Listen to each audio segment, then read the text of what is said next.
Can you just tell us, and I don't want to sound like this is being voyeuristic, but I want to give people an idea of the hell you went through, so we really are very clear about the kind of abuse you suffered for so many years. Your childhood was totally destroyed. What can you just tell us what some of the things, what the nuns did to you? I lived on the landing. The landing was a place outside the cell. Every single night. I never knew what it was there for. And she'd say, see you tomorrow night. When the inspectors came, the children she'd leave me alone for a few weeks before the inspector came, because we had to go to 3rd class, 4th class, 5th class, 6th class. We had to sit and put up the hands to answer all the questions. So for about 3 weeks before the inspectors came, I'd stand on the landing and she'd say, see you tomorrow night. She couldn't touch me. For slaughtering. It wasn't a beating, it was slaughtering. And after the slaughtering, she chased you into the dormitories. So the children in the dormitories were rattling. And then the babies, and Judge Ryan says very little about the babies. The babies were strapped to potties and their little rectums fell down, and all day long you were shoving up rectums.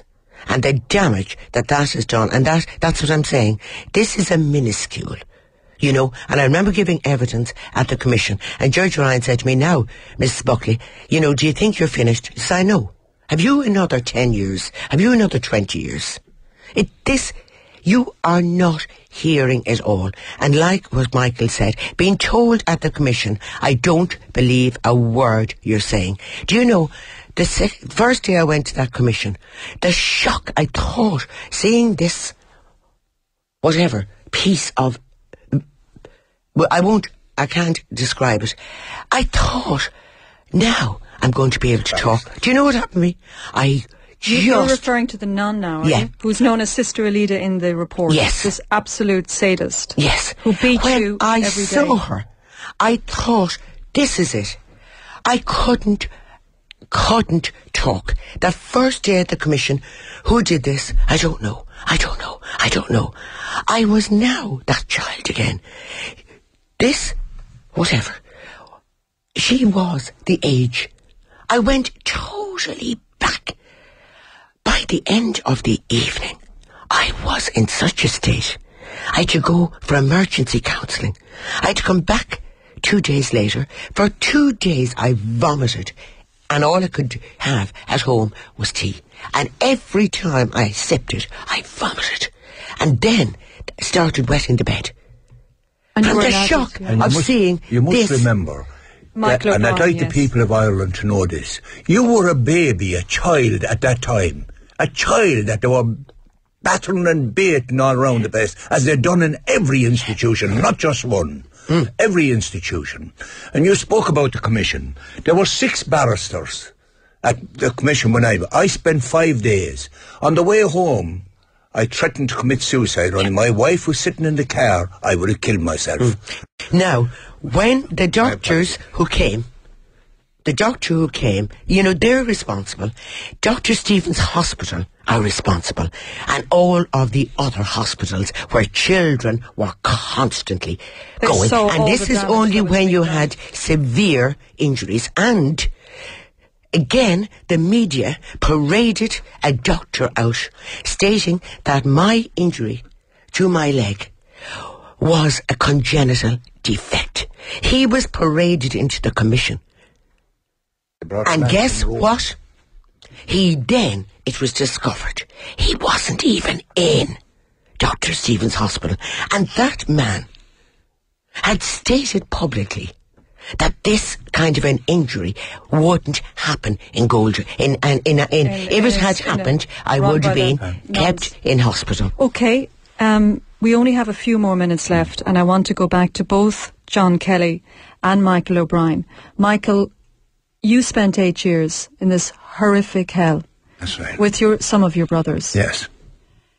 What happened to your other brothers and sisters? Were they abused in the same way? Yes, but I only found out since this thing started that it did happen. I had an idea because I seen my brother Eamon one day coming from the laundry, and he went in like that into a corner, went into a kind of a ball in a corner, and I went over and hugged him, and Tom, my other brother, went over and we lifted him up and kind of hugged him. I knew, I can't say I knew because I didn't know. When I was first sexually abused, I didn't know what was happening. We didn't know. I was 19 years of age, before I kissed the girl. And that's the truth. No, we knew nothing at that time. I just want to say something here about that redress board Kelly, for 1 minute. Yes. Now, this will tell you about the redress board. This report came out on Wednesday. Shocking. The behaviour of the Commission was absolutely shocking. They should have had counsellors there.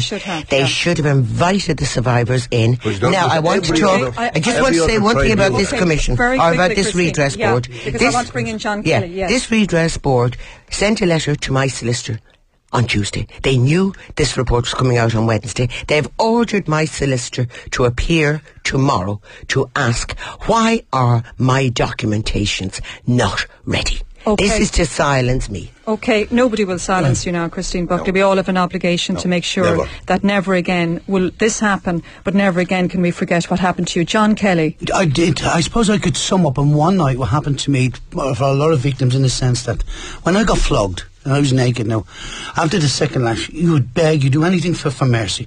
You would sell anybody, believe it or not. I was screaming for my mother and father this night, right? Now, my mother and father, I blame my mother and father for years because they went down my urinated. Now, I lost my religion that night. I begged God to save me. He failed me my urinated. Now, that will give you the idea. I tried to sell my body to them. What, they already had that. So what I'm saying is, you were nothing. You had nothing left to bargain with. And yet you were flogged. So you were dehumanised, and that's what we were, dehumanised in this system. Michael O'Brien, just finally back to you. You actually met the man who raped you years later.